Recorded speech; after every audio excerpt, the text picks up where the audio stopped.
أعوذ بالله من الشيطان الرجيم بسم الله الرحمن الرحيم السلام عليكم ورحمة الله وبركاته الحمد لله نحمده ونستعينه ونستغفره ونعوذ بالله من شرور أنفسنا ومن سيئات أعمالنا من يهد الله فلا مضل له ومن يضلل فلا هادي له أشهد أن لا إله إلا الله وحده لا شريك له وأشهد أن سيدنا محمدا عبده ورسوله رب اشرح لي صدري ويسر لي أمري واحلل عقدة من لساني يفقهوا قولي سبحان الله والحمد لله ولا إله إلا الله والله أكبر ولا حول ولا قوة إلا بالله العلي العظيم العزيز العليم عدد كل حرف كتب ويكتب أبدا آبدين والدهر الداهدين اللهم علمنا ما جهلت وذكرنا ما نسيت ففهمناها سليمان وكنا الحكم وعلما وشكنا معا بدا وسبح مطيرا فائلين يا حي يا قيوم يا رب موسى وهارون ورب الإبراهيم ورب محمد صلى الله عليه وسلم اللهم ارزقنا الفهم والعلم والحكمة والعقل والحفظ برحمتك يا أرحم الراحمين اللهم فقهنا في الدين وعلمنا التأويل Allahumma salli ala sayyidina Muhammad wa ala alihi wa sahbihi ajma'in amma ba'd.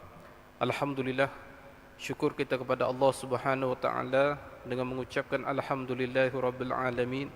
Salawat dan salam ke atas baginda dengan ucapan Allahumma salli ala sayyidina Muhammad wa ala ali sayyidina Muhammad. Moga-moga kita semua pada pagi ini pagi yang cukup mulia dan diberkati. Semoga Allah taala muliakan kita semua insya-Allah, amin ya rabbal alamin. Jadi terima kasih kepada pengurusi kita pada pagi ini dalam melancarkan program kuliah duha yang mana dikhususkan untuk kita semua, bukan untuk orang lain tapi untuk diri kita. Sebenarnya apa sahaja yang berlaku dalam kehidupan kita ke arah kebaikan, Allah Taala sedang memberi kebaikan yang cukup besar agar kita dapat kebaikan yang lebih besar di akhirat esok insya-Allah, amin ya rabbal alamin. Jadi pada pagi ini antara tajuk yang dipilih ialah hidayah milik Allah. Muslimin dan muslimat yang dirahmati Allah Subhanahu wa taala. Hidayah. Apakah maksud hidayah? Hidayah tu hudan, dipanggil petunjuk. Maka Al-Quran dipanggil hudan linnas, petunjuk bagi manusia. Dalam kehidupan kita, kita perlu dua perkara. Wal taufiq wal hidayah, kita perlu kepada petunjuk dan taufik dan kekuatan untuk melaksanakan petunjuk tersebut. Kalau ada petunjuk tapi tidak ada kekuatan, itu tidak jadi. Tetapi jikalau ada kekuatan, tidak ada petunjuk pun tak jadi juga. Taufik ada, hidayah tidak ada. Hidayah ada, taufik tidak ada. Dua-dua keadaan tak jadi. Yang kita mahukan dalam hidup ini, hidayah serta taufik. Guru saya katalah, taufik laki-laki, hidayah itu perempuan. Maka dalam kehidupan kita seharian ini, kita semua telah memiliki hidayah. Semua orang dah dapat hidayah. Dan kita tidak boleh kita kata aku tak dapat hidayah lagi. Kenapa tak datang surau? Belum dapat hidayah. Kenapa tak pakai tudung? Belum dapat hidayah. Hidayah dah lama dah kita dapat. Kita dah terima Al-Quran. Kita dah didatangi oleh Nabi sallallahu alaihi wasallam 1400 tahun dulu. Orang yang tak terima hidayah ni siapa? Iaitu orang yang duduk dalam pedalaman. Ulama tak pergi ke sana. Mereka tidak memiliki Al-Quran. Mereka, mishaf pun mereka tak kenal. Agama tak sampai pada mereka. Sebab itulah sebelum kedatangan Nabi SAW dipanggil zaman jahiliah. Kenapa dipanggil jahil? Jahil ni faham tak reti, tak pandai. Kerana jahiliah zaman tu tidak ada nabi-nabi diutuskan. Tidak ada ulama pergi mengajar.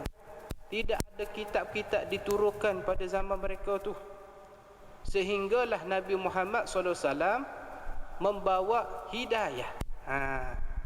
Hidayah ni milik siapa? Milik Allah, bukan milik Nabi. Nabi Muhammad hanya tugasnya menyampaikan. Ustaz Arif pagi ni datang untuk menyampaikan kuliah duha. Dia beri kekuatan, dia beri kepahaman, dia beri petunjuk Allah Ta'ala. Tapi kalau tuan-tuan belajar dengan saya pada pagi ni, kalau tuan-tuan tak faham, tidak terbuka hati, jangan salahkan saya. Ustaz Arif tak beri hidayah pada pagi ni. Hidayah bukan milik manusia, hidayah milik Allah Ta'ala. Kalau Allah nak beri kebaikan kepada satu hamba tu, Allah buka jalan. Allah buka jalan. Dalam hidup ni Allah Ta'ala sebut dalam Quran, falmadaha fujuraha wa taqwaha. Allah beri dua jalan, jalan jahat dengan jalan baik. Allah kalau nak beri satu orang tu jalan baik, dia usaha nak jadi jahat sekali mana pun, akhirnya jadi baik juga. Kalau Allah kehendaki orang ni jalan jahat, dia usaha jadi baik pun jadi jahat juga. Maka kalau kita mengaji dalam bab tauhid, Allah bersepakat dengan sifat iradah. Allah ada sifat kehendak. Semua yang berlaku dalam anda ini menurut kehendak Allah Ta'ala. Semua ni. Dalam surah An-Nas kata apa dia? Malikin nas. Malikin nas, maksudnya Tuhan yang menguasai manusia. Tuhan ni yang memiliki manusia. Alhamdulillahi Rabbil Alamin. Rabbil Alamin, Tuhan sekalian alam. Faham tak? Rabbil Alamin, Rabbin Nas, Tuhan manusia, Tuhan alam. Maksudnya apa dia? Tuhan yang menguasai, yang kontrol kita semua ni. Tuhan yang memiliki kita semua. Tuhan yang menghendaki orang tu dapat baik, orang tu dapat jahat. Mana dalilnya? Seperti berlaku kepada Fir'aun. Fir'aun ni memang Allah Ta'ala kehendak dia mati dalam keadaan kafir, tapi Allah Ta'ala tak redha dengan kekafiran dia. Maka ketika Fir'aun tergelam di dalam Laut Merah, ketika kejar Nabi Musa AS, ketika itu kata ulama tauhid, Fir'aun ingin bertaubat kepada Nabi Musa, tapi Allah Ta'ala tak terima. Allah matikan, tetap matikan Fir'aun dalam keadaan kufur. Pasal apa dia? Memang Allah nak dia mati dalam keadaan kufur. Dan begitu juga berlaku kepada Abu Bakar As-Siddiq. Kalau Allah nak beri kebaikan pada satu orang, orang tu cuba nak jadi jahat, tetap dapat kebaikan. Contoh Abu Bakar. Abu Bakar ni siapa? Abu Bakar ni sahabat Nabi, naik khalifah kedua selepas kewafatan Nabi SAW. Dia dulu ni syirik, sembah berhala, Abu Bakar ni. Tapi bila Allah sayang satu orang, Allah kirim Nabi Muhammad. Nabi Muhammad pun datang dakwah pada Abu Bakar, daripada orang yang macam-macam, akhirnya kembali kepada fitrah, itu Islam. Dia terima Islam, peluk Islam. Akhirnya Allah redha dengan iman Abu Bakar, dan Allah matikan Abu Bakar dalam keadaan beriman. Ni yang kata hidayah milik Allah. Allah dah tetaplah segala aturan dalam kehidupan kita. Siapa yang dapat kebaikan, siapa yang mendapat kecelakaan. Cuma tugas kita dalam hidup ini, walaupun hidup kita telah diatur oleh Allah Subhanahu Wa Taala, hidup kita mesti kena berusaha. Walaupun Allah takdir kita sebagai ahli neraka contohnya, tetap kita kena usaha jadi orang baik. Walaupun Allah dah takdir kita ahli neraka contoh, InsyaAllah tuan-tuan semua ni, ibu-ibu ayah ahli syurga, InsyaAllah. Amin. Walaupun begitu, kita kena usaha juga jadi baik. Usaha. Nabi kata ihris yanfa'uka. Usahalah benda yang boleh mendatang kebaikan untuk diri kamu. Jadi oleh itu, dalam konteks hidayah hari ini, semua kita dah dapat hidayah. Mana hidayah? Semua yang kita nampak depan mata itu hidayah. Contoh kita tengok apa? Kita dapat Quran. Quran tu hidayah. Semua benda yang termaktub dalam sistem kehidupan manusia, daripada kehidupan nikah kahwin, hubungan sosial, hubungan kita dengan Allah, dalam bab semua hukum hakam, tentang akhirat, semua ada dalam Quran. Hidayah dah terima dah. Cuma kita tak dapat apa dia? Ada setengah orang tak dapat taufik, kekuatan untuk melaksanakan hidayah. Seperti orang kafir pada hari ini.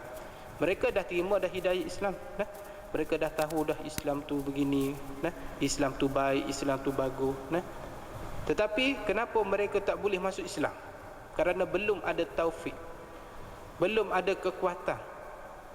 Maka yang inilah kita mahukan. Di antara hidayah dengan taufik, yang mana lagi kita dikatakan utama, iaitu taufik. Kita mahu Allah Ta'ala beri kekuatan untuk kita untuk melaksanakan hidayah tersebut.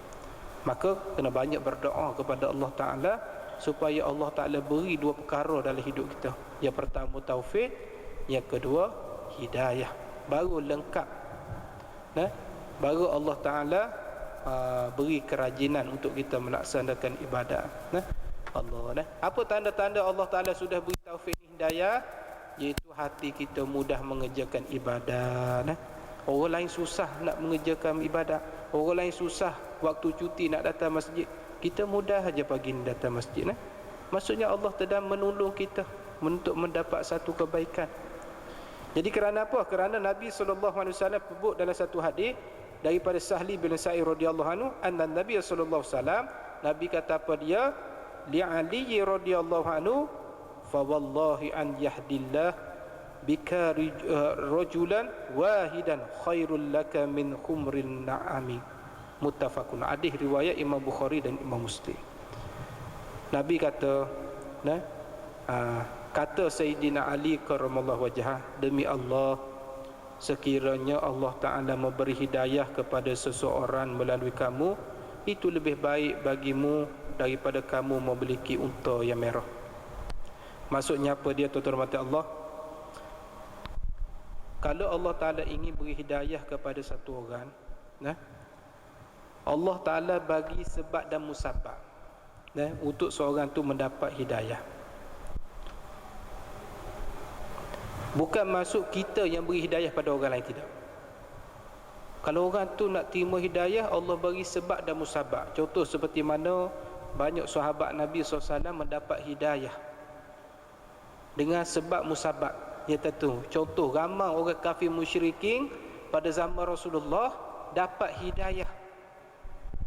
Contohnya sebab musabab seperti akhlak Nabi SAW. Tuan-tuan, kita berakhlak mulia depan orang bukan Islam ni, tuan-tuan, itu asbab musabab orang suka masuk Islam. Salah satu orang kafir musyrikin masuk Islam kerana tengok akhlak kepribadi Nabi yang cukup baik. Akhlak Nabi apa dia? Khulqul Quran. Akhlak Nabi tengok Quran. Apa yang kita baca Quran, itulah akhlak Nabi SAW. Menyebabkan asbab tengok akhlak Nabi itu, orang dapat hidayah. Asbab perangai kita, orang dapat hidayah. Bukan kita bagi hidayah. Sebab tu kita kena tunjuk akhlak baik. Ni tuan-tuan mata Allah. Dan hidayah ni bukan milik siapa-siapa. Kita tak boleh beri hidayah pada satu orang. Ambil hidayah tapi kena bayar RM10. Kaya macam tu. Kalau hidayah boleh dibeli, ramai dah orang jadi baik. Tapi kenapa ramai lagi yang bermasalah, jadi jahat, jadi sosial, jadi penjenayah? Saya bertugas di penjara Sungai Buloh, tuan-tuan. Baduan 6,000 orang. Keluar hari ni seorang, masuk 20 orang. Macam mana tu? Macam mana tu, tuan? Allah. Sebab itulah kita tak boleh beri hidayah pada orang. Kalau Allah nak beri kebaikan pada satu orang, Allah Ta'ala beri asbab dan musabab orang tu dapat hidayah. Macam-macam lah kisah-kisah tentang orang yang terima hidayah ni. Walhasilnya apa yang berlaku semuanya hidayah milik Allah Subhanahu Wa Ta'ala. Seperti mana berlaku pada Rasulullah SAW. Rasulullah sedaya upaya nak mengislamkan bapa saudaranya, sehingga bapa saudaranya Abu Talib tu nak meninggal dunia, nafas terakhir pun Nabi tetap memberi dakwah kepada bapa saudaranya. Tapi na'udzubillah min zalik, tapi mati dalam keadaan tidak diinginkan. Sama juga seperti Abu Lahab. Abu Lahab ni siapa orang yang dekat dengan Nabi SAW? Abu Lahab ni orang yang paling bahagia ketika kelahiran Rasulullah. Tetapi walaupun dia paling dekat dengan Rasulullah, Rasulullah tak boleh beri hidayah kepada Abu Lahab. Akhirnya Abu Lahab mati dalam keadaan syirik, musyrikin. Jadi maksudnya apa dia? Nabi pun tak boleh beri hidayah pada satu orang lain. Hanya Allah Subhanahu Wa Taala. Innaka la tahdi man ahbabna walakin Allah yahdi man yasha. Sesungguhnya engkau wahai Muhammad tidak dapat memberi hidayah kepada sesiapa yang engkau suka, tetapi Allah lah yang memberi hidayah siapa yang dikehendaki. Maksudnya hidayah ni milik Allah. Hidayah ni milik Allah. Jadi apa yang perlu kita buat untuk mendapat hidayah milik Allah? Kita kena faham betul-betul. Sebab itu dalam kehidupan ini kita jangan buat sesuatu yang melampaui batas. Nak dapat hidayah Allah boleh dan mudah. Orang Indo kata gampang pak, gampang. Gampang tu apa? Mudah aja pak. Sebenarnya nak dapat hidayah Allah ni insya-Allah mudah. Tapi kenapa kita jadi susah dapat hidayah? Petunjuk. Kerana kita telah membuat perkara yang melampaui batas, menyebab Allah murka pada kita. Buat sesuatu yang melampau.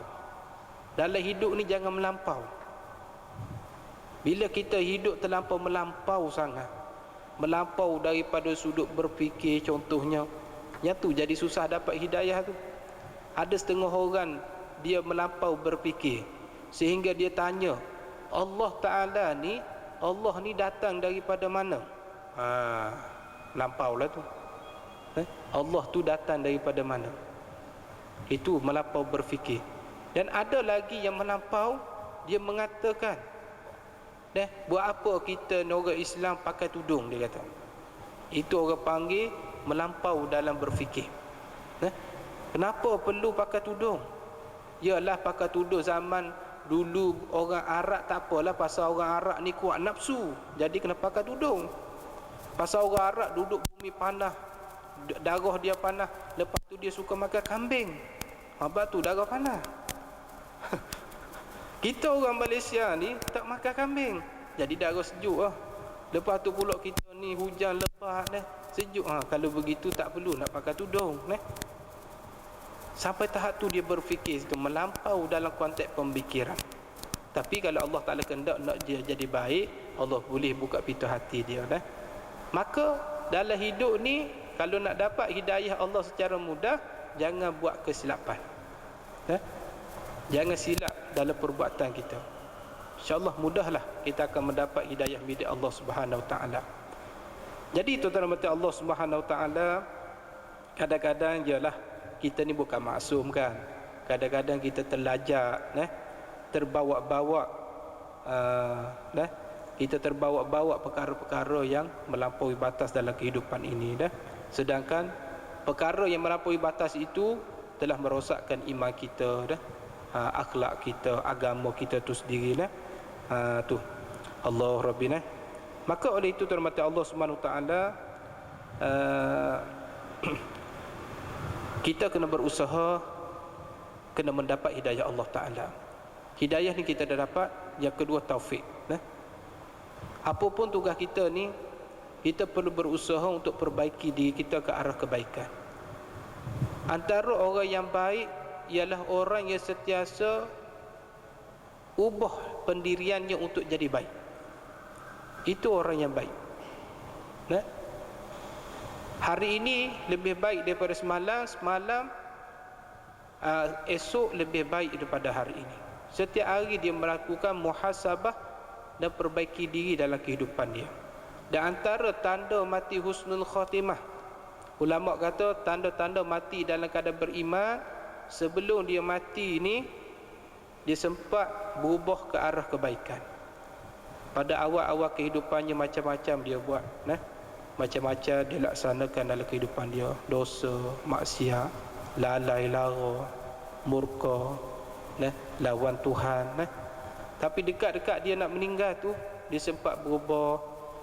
Dia sudah beriman pada Allah, dia sudah tinggal perkara maksiat, dia sudah berubah pakaiannya, tutup aurat, sudah mula suka pergi majlis agama. Lepas tu dia meninggal. Itu tanda Allah Ta'ala dah beri kebaikan untuk diri dia.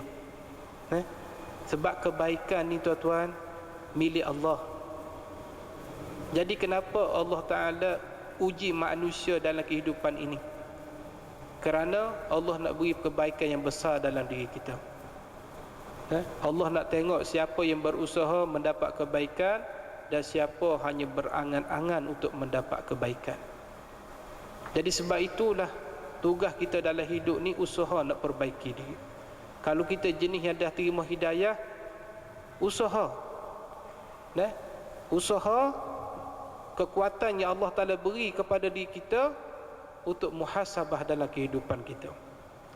Masuk muhasabah ialah kita melakukan pemeriksaan terhadap diri kita sendiri. Menghitung semula Allah Ta'ala menghitungkannya. Nabi pesan apa dia? Hasibu anfusakum qabla an tuhasabu. Hitung-hitungkanlah dirimu sebelum Allah Ta'ala menghitungkannya.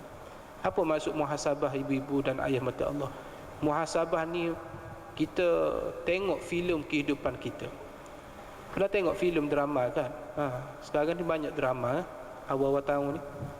Nak jadi sebuah filem itu sebagai tontonan. Nak jadi sebuah filem itu bukan mudah. Dia kena ada editing, dia kena ada dubbing suara. Kalau dalam filem tu ada cerita tak menarik, kita edit kasih menarik.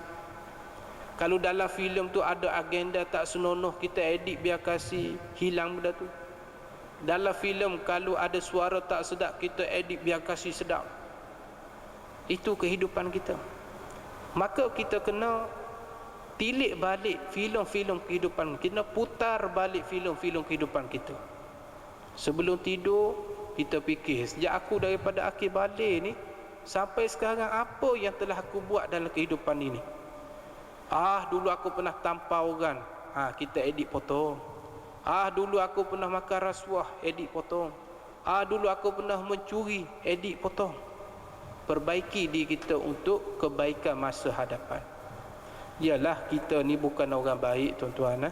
Kita mengaku kita ni tak lari daripada melakukan kesilapan dan kesalahan. Jadi adakah orang baik itu tidak pernah buat silap? Tidak. Orang baik itu bukan tidak pernah buat silap. Orang baik itu kalau dia melakukan kesilapan yang baru, dia menjadi satu langkah yang pedih dalam kehidupan dia. Dia tak mau kesalahan itu berulang dua kali. Itu tanda orang baik. Kalau orang baik ni, tanda orang baik, bila dia buat kesilapan, dia akan rasa pedih sangat dalam jiwa dia. Itu tanda orang baik lah tu. Tanda Allah beri kekuatan, tanda Allah Ta'ala beri kebaikan lah kepada diri dia. Tetapi kita kena risau bila kita buat jahat, tidak rasa apa-apa. Allah dah tutup pintu hati dia. Allah dah keraskan hati dia. Bila Allah Ta'ala dah keras hati, berilah nasihat macam mana pun tak akan terima dah Allah.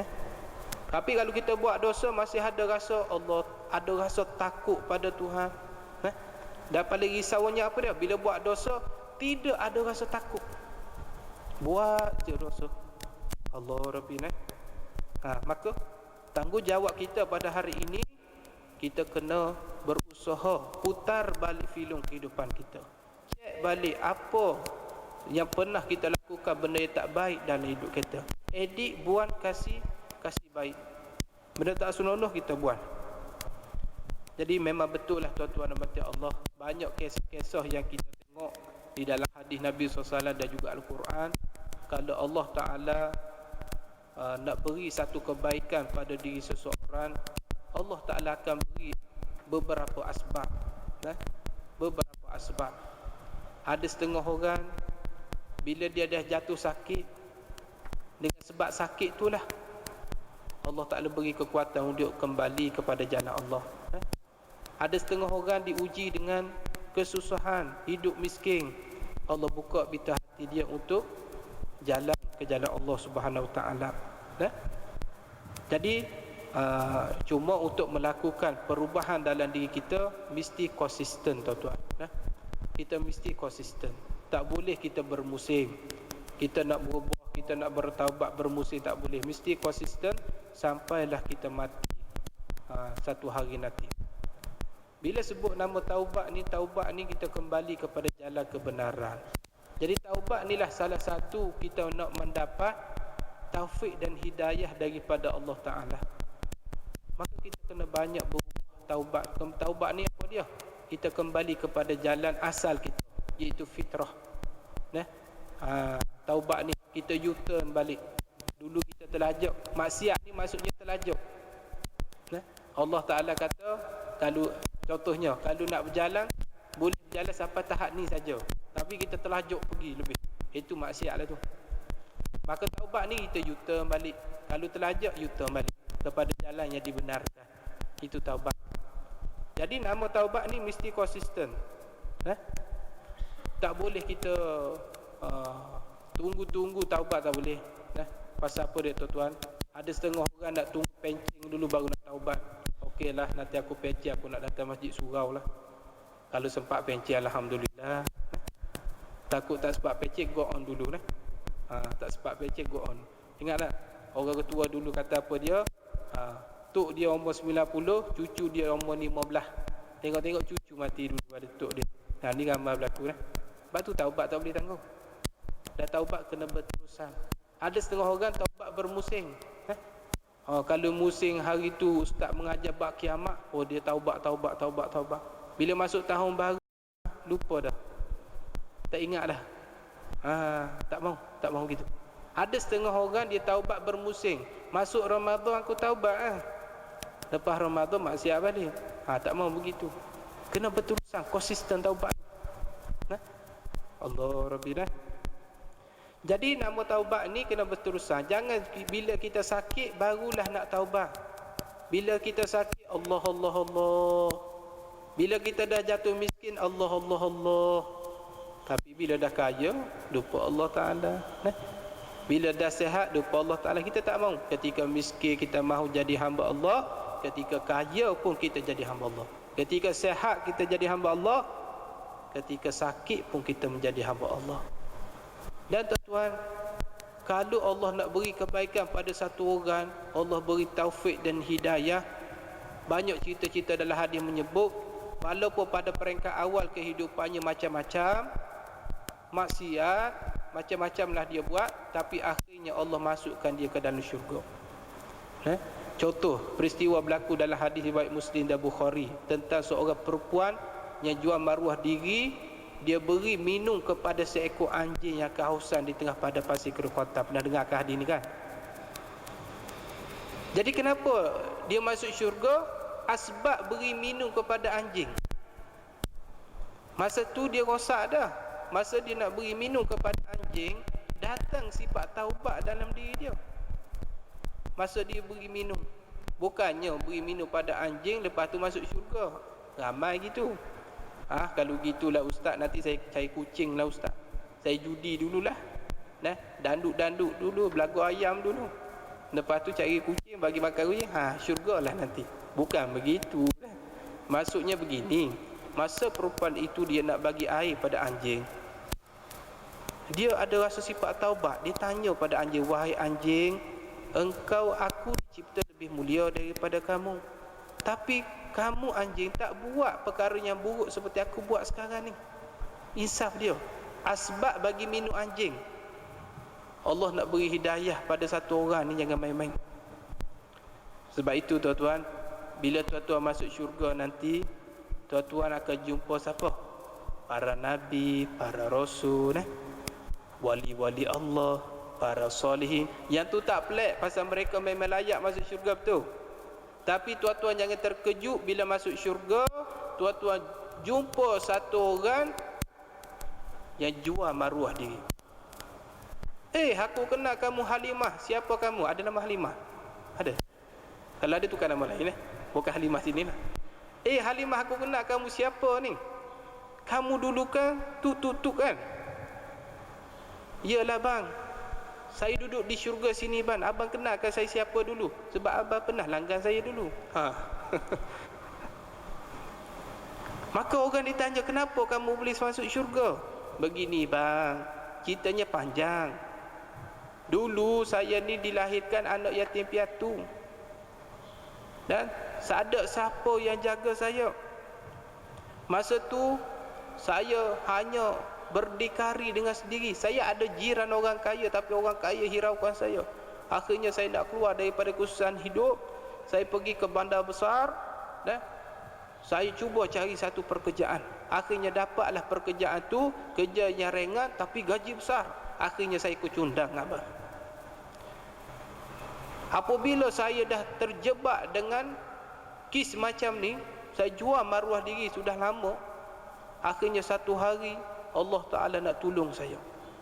Masa saya nak pergi berjalan nak mengambil pelanggan saya lalu di tepi masjid, yang mana masjid tu pula ada mengadakan maulid Nabi SAW. Adalah satu orang ustaz baca hadis Nabi dalam maulid tu. Saya dengar melalui speaker masjid. Lau amiltu mukhataya hatta mal'itis samai summa marditu fatabahu alaikum. Walaupun kamu melakukan dosa penuh dengan langitmu dengan dosamu, kemudian kamu menyesal dan bertaubat, Allah pasti akan menerima taubatmu. Bila saya dengar hadis ni, saya terus terburai air mata saya, jatuh menangis. Akhirnya saya taubat, saya kembali ke hotel, saya bungkus pakainya. Akhirnya saya bertaubat kepada Allah Ta'ala. Taubat saya diterima, akhirnya Allah masuk saya dalam syurga. Maksudnya apa dia? Kalau Allah beri taufik hidayah pada satu orang, Allah akan beri pada saat yang paling sesuai. Allah akan beri. Sebab itu tugas kita sebagai hamba Allah tak boleh seka buruk pada orang, tak boleh. Kita nampak mak repek, oh ahli neraka, alah dia tu ahli syurga sangat. Tak boleh tuan-tuan. Paling kecil kejahatan seka buruk kat orang, tak boleh seka buruk. Kita ingat kita baik sangat tuan-tuan. Kita tak tahu nasib kita akhirat esok macam mana. Kita tak tahu. Sebab itu kita kena minta dengan Allah taufik dan hidayah, biarlah berterusan. Bukan hari ni saja kita dapat taufik. Ada setengah orang hari ni dia dapat taufik hidayah, dia boleh buat amal ibadat umrah haji, tapi dekat-dekat nak mati Allah tarik taufik hidayah, mati dalam keadaan murtad, mati dalam keadaan syirik. Yang ni kita tak mahu. Yang kita mahu berterusan dapat terima taufik dan hidayah. Tapi kena minta dengan Allah. Tugas kita kena minta sebagai hamba ni, pasal kita lemah. Allah Rabbina. Maka sebab itu saya mengajak pada tuan-tuan, dalam untuk kita meraih taufik hidayah, kita kena ubah diri kita, kena perbaiki diri kita, edit filem-filem kehidupan kita. Jadi Nabi mengajarkan kepada kita ada satu cara bagaimana kita nak perbaiki diri kita. Ada. Yang pertama kata Nabi, kita kena ingat balik kesilapan kita lakukan selama ni. Ingat balik apa yang pernah aku buat kesilapan dalam hidup ni. Bila kita dah yakin dengan dosa kita yang pernah kita buat, Nabi kata apa dia? Wa abi sayyi'atan hasanatan tamhuha. Lakukanlah kebaikan, nescaya kebaikan itu menghapuskan kesalahan kamu. Maksudnya apa dia? Nak meraih taufik dan hidayah daripada Allah, kita kena banyak buat baik dalam hidup ni. Lagi-lagi kita jenis dosa banyak ni, jenis orang dosa banyak ni, kita kena banyak buat baik dalam hidup ni. Dulu aku pernah makan rasuah, mulai pada hari ni kita banyakkan sedekah. Dulu aku pernah mencuri barang orang, mulai pada hari ni kita banyakkan infak harta kita, tolong orang ramai. Laku perubahan untuk masa ke depan. Bila nak cakap tentang terima taubat, Allah beri izin, Allah boleh terima taubat kita. Selagi mana nyawa sebelum sampai ke halkum, Allah boleh terima. Tapi masalah sekarang bukan masalah Allah nak terima ke taubat kita. Allah boleh terima. Jangan risau, Allah boleh terima. Ada satu banduan akhir tanya saya. Banduan akhir faham? Banduan akhir. Ustaz, Allah Ta'ala apa tak dosa saya ni Ustaz? Saya tanya dosa apa yang awak buat? Ustaz jangan tanya saya dosa saya buat, tanya saya dosa apa saya tak buat lagi. Oh hebat. Tanya saya dosa apa saya tak buat lagi. Lepas tu saya pun kata, nah, dosa apa yang awak rasa macam Allah Ta'ala tak ampun? Saya pun jawab, Allah boleh ampun. Innallaha ghafurur rahim. Allah boleh ampun segala dosa hambanya kalau hambanya bertaubat. Kalau hambanya berjalan kepada Tuhan, Tuhan akan menyambut kita, sambut kita. Allah suka sangat kalau hambanya bertaubat. Allah kasih kepada orang bertaubat. Allah suka orang bertaubat. Cuma satu dosa saja Allah tak ampun, iaitu dosa syirik. Itu saja. Dosa yang paling pantas dosa syirik saja. Selain daripada syirik, bunuh orang, mencuri, berzina, benda tu semua tak jatuh syirik, tapi jatuh dosa besar lah. Tapi setiap dosa yang kita buat selain syirik, dari izin Allah nak hapus selagi mana kita hidup lagi. Tetapi tuan-tuan, yang paling susah dalam hidup ni kita nak buat apa dia? Ingin ke tidak kita bertaubat kepada Allah Ta'ala. Tu, bila kita nak mula taubat ni? Taufik hidayah, taufik Allah dah bagi, hidayah belum. Contohnya sekarang ni tugas kita apa dia? Bila kita nak mula berubah diri? Kita duk condemn saja, duk komen saja. Oh, saya belum dapat taufik hidayah dah. Oh, saya belum diberi kekuatan dah. Jadi bila kita nak mula perubahan diri ni? Bila? Kita kena mula sekarang. Sebab mati ni tak tahu bila. Mati ni tanda soal. Bila-bila masa kita boleh mati. Taubat dibuka sehingga sebelum sampai nyawa ke halkum. Tuan-tuan tahu tak konsep pintu taubat? Pintu taubat ni begini. Dia ada dua pintu. Dibuka sekarang ni. Dibuka beratus-ratus tahun perjalanan, tak tahulah perjalanan apa. Maksudnya seluas-luasnya Allah Ta'ala buka pintu taubat sekarang ni. Tapi ingat, bila Allah Ta'ala tutup pintu taubat, macam mana Allah boleh tutup pintu taubat? Allah Ta'ala datang beberapa tanda. Yang pertama, apabila keluar Dajjal. Apabila keluar matahari sebelah barat, terbit matahari sebelah barat. Yang kedua, apabila keluar adabah binatang bumi ketika berlaku kiamat. Masa tu Allah Ta'ala tutup pintu taubat. Iza sama'u fatarat, bila langit, semua langit terbelah. Bila tiup sekali yang pertama, habis semua hancur, Allah dah tutup pintu taubat. Tutup tu macam mana? Begini, daripada dua pintu Allah pun tutup macam ni. Bila tutup macam tu, tutup rapat, lepas tu dari dua pintu kapuh jadi satu pintu. Lepas tu tidak ada sedikit pun rekahan di celah-celah pintu tersebut. Tak boleh pun kita nak masuk di bahagian celah-celah pintu taubat. Bila Allah tutup pintu taubat, Allah tutup betul-betul. Faham tak? Maka oleh itu, tugas kita sekarang ini apa dia? Perbaiki diri kita untuk mendapat kebaikan dalam kehidupan ini. Untuk ibu-ibu dan mati Allah Subhanahu Wa Taala. Tugas kita. Tugas kita ini apa dia, tuan-tuan dan mati Allah? Kita kena melaksanakan muhasabah dalam perbaiki dalam diri kita. Dalam hidup ini, saya nak bagi sebagai kesimpulan pada hari ini, ibu bermati Allah, saya nak bagi beberapa cara kita perlu buat sebelum kita mati dan sebelum berlaku kiamat. Sekarang kita dikatakan hidup di akhir zaman. Banyak cobaan yang kita terima, banyak dugaan kita sebagai orang Islam. Perlu apa yang kita buat duduk di zaman sekarang ni? Saya saran kepada tuan-tuan, lakukan 3 perkara ni, insya-Allah kita selamat dunia akhirat. Yang pertama, kita mesti hidup mengikut jalur kehidupan Nabi SAW. Maksudnya apa dia? Kita kena jadikan Nabi Muhammad sebagai model dalam kehidupan kita. Orang yang ikut cara hidup Nabi Muhammad sahaja yang akan selamat akhirat esok. Cara dia bersosial, cara dia berdagang, cara dia makan, minum, berpakaian, berinteraksi, bersosial. Maka kita jadikan Nabi Muhammad sebagai tauladan hidup. Kita jadikan Nabi Muhammad sebagai contoh kehidupan kita. Bagaimana Nabi membahagi waktu hidupnya, kita ikut cara Nabi Muhammad bagi masa hidup macam mana. Maka kalau nak berjaya di akhirat, jadikan Nabi Muhammad sebagai contoh dalam kehidupan. Bagaimana kita nak ikut cara Rasulullah? Maka tuan-tuan kena ikut, kena baca sirah Nabi SAW. Tengok balik Tengok semula apa yang Nabi buat sepanjang hidup dia. Nabi bahagikan waktu hidupnya kepada 3 bahagian. Ada masa untuk Allah, ada masa untuk keluarga, dan ada masa untuk kerja. Bukannya Nabi Muhammad ni hidup untuk Allah segala-galanya, tak kerja, tak dengan keluarga, tidak. Dan Nabi Muhammad juga ada waktu untuk Allah, untuk keluarga, untuk kerja. Maka duduk di akhir zaman yang pertama, kita kena jadikan Nabi Muhammad sebagai tauladan kehidupan kita. Kena baiki akhlak. Akhir zaman ni kena baiki akhlak. Nak baiki akhlak, ikut orang yang berakhlak seperti Nabi Muhammad. Sebab apa dia, tuan-tuan? Akhir zaman ni dikatakan berlaku keruntuhan akhlak. Bila akhlak rosak, habis, tuan-tuan. Al-adabu fawqa binal ilmi, adab tu lebih tinggi daripada ilmu. Orang yang ada ilmu belum tentu ada adab, tapi orang yang ada adab sudah tentu ada ilmu.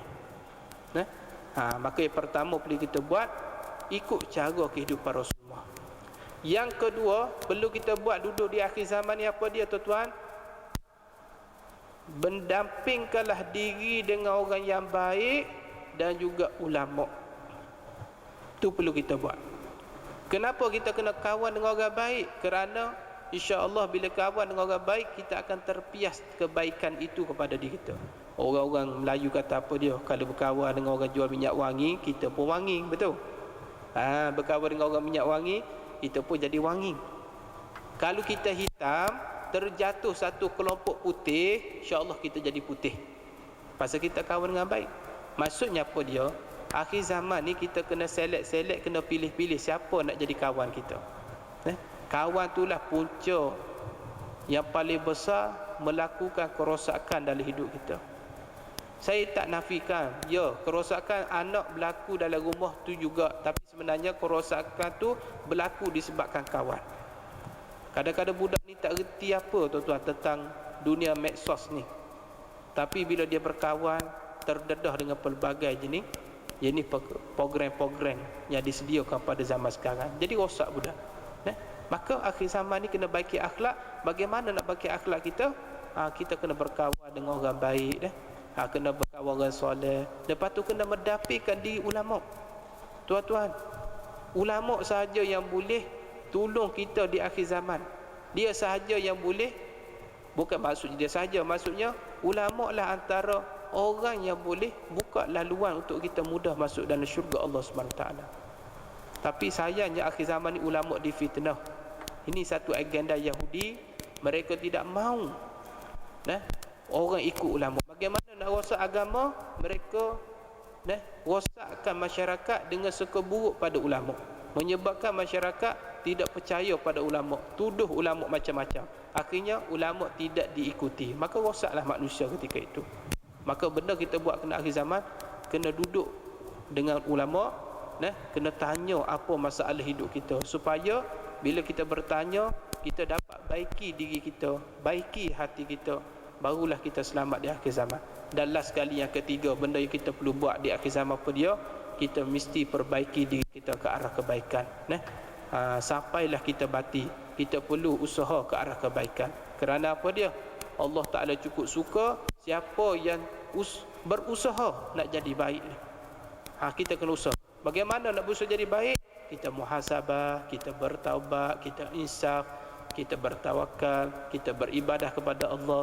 Lagi-lagi kita berada di bulan Rejab ni, tuan-tuan. Rejab, Syakban, Ramadan.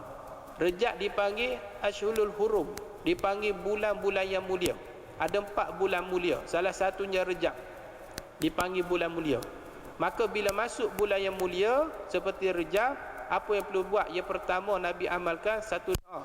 Allahumma barik lana fi Rajab wa Sya'ban wa ballighna Ramadan. Ya Allah, berkatilah kami di bulan Rejab dan Sya'ban, dan sampaikanlah kami di bulan Ramadan. Banyakkan baca doa tu. Yang kedua, bulan Rejab kena buat apa? Tingkatkan amal soleh. Bulan Rejab dipanggil bulan menabur benih. Bulan menabur benih, iaitu bulan menabur benih biji taat kepada Allah Ta'ala. Bulan ni lah kita kena latih diri kita berpuasa, latih kita suka baca Quran, latih kita datang masjid surau, supaya bila masuk Ramadan nanti kita dah terbiasa dengan puasa. Kita jadi relax saja puasa. Pasal kita dah latih. Beza dengan orang tak berlatih. Orang ni tak berlatih terus bertanding. Orang ni berlatih dulu, lepas tu baru bertanding. Oh, menangnya berlatih pasal dia dah biasa dah. Maka oleh itu, ambil peluang bulan Rejab ni, banyakkan ibadah kepada Allah. Kalau nak puasa, puasalah. Kalau nak ganti puasalah. Dan yang paling penting tuan-tuan, di bulan Rejab ni saya sarankan qada balik puasa-puasa yang tahun lepas yang belum kita qadakan. Kerana apa? Tidak mahu kita kena membayar fidyah. Kalau kita tidak, puasa tahun lepas tak qada lagi, maka berlalu Ramadan tahun berikutnya kita kena qada, lepas tu kena bayar fidyah. Maka ambillah peluang bulan Rejab ni, tingkat amal soleh supaya Allah Ta'ala beri keberkatan hidup dunia akhirat. Jadi oleh itu ibu berahmati Allah, jadi hidup semakin moden, penuh dengan ujian, penuh dengan cobaan, serba-serbi ada. Maka oleh itu kita mintalah pada Allah Ta'ala, berilah Allah Ta'ala buka jalan pada diri kita, tunjukkanlah kami hidayah dan beri kekuatan kami taufik agar kehidupan kita lebih sempurna. Bila Allah beri kedua-duanya, kita mudah mengerjakan ibadah kepada Allah. InsyaAllah kalau Allah kehendaki kita jadi orang baik dan kita berusaha jadi baik, dan mintalah berdoa pada Allah Ta'ala supaya Allah beri kebaikan itu berterusan sehingga kita akhir hayat. Wallahu ta'ala alam. Terima kasih ibu-ibu naimati Allah pada kuliah doa pada hari ini. Terima kasih beri perhatian. Segala kebaikan itu semoga Allah Ta'ala membalaskannya. Semoga Allah Ta'ala memudahkan kita masuk ke dalam syurga dan akhirat nanti. Wallahu ta'ala. Terima kasih. Setakat itu dulu. Ada masa dan ruang kita berjumpa lagi. Wallahu ta'ala bisawab. A'udzu billahi minasyaitonir rajim. Bismillahirrahmanirrahim. Alhamdulillahi rabbil alamin, wassalatu wassalamu ala asyrafil anbiya'i wal mursalin sayyidina Muhammadin wa ala alihi wa sahbihi ajma'in. Allahumma fa'na bima 'allamtana ilman yanfa'una wa zidna bi rahmatika ya arhamar rahimin. Allahumma inna naj'aluka fi nuhuri a'da'ina wa na'udzubika min syururihim. Allahumma baddid syamlahum wa farriq jam'ahum wa shattit kalimatahum wa zalzil aqdamahum wa sallit 'alaihim qalbal milki labik ya qahhar ya jabbar ya muttaqim ya Allah. Ya Allah, Ya Allah. Allahumma ya munzil al-kitab wa ya mujri as-sahab wa ya hazim al-ahzab izimhum mansurna alaihim. Allahumma a'izz al-islam wal muslimin. Allahumma sur ikhwanana muslimin wal mujahidi fi Palestin wa khususan Gaza wa kulli makan wa kulli zaman. Rabbana atina fid dunya hasanah wa fil akhirati hasanah wa qina azabannar. Walhamdulillahi rabbil alamin. Assalamualaikum warahmatullahi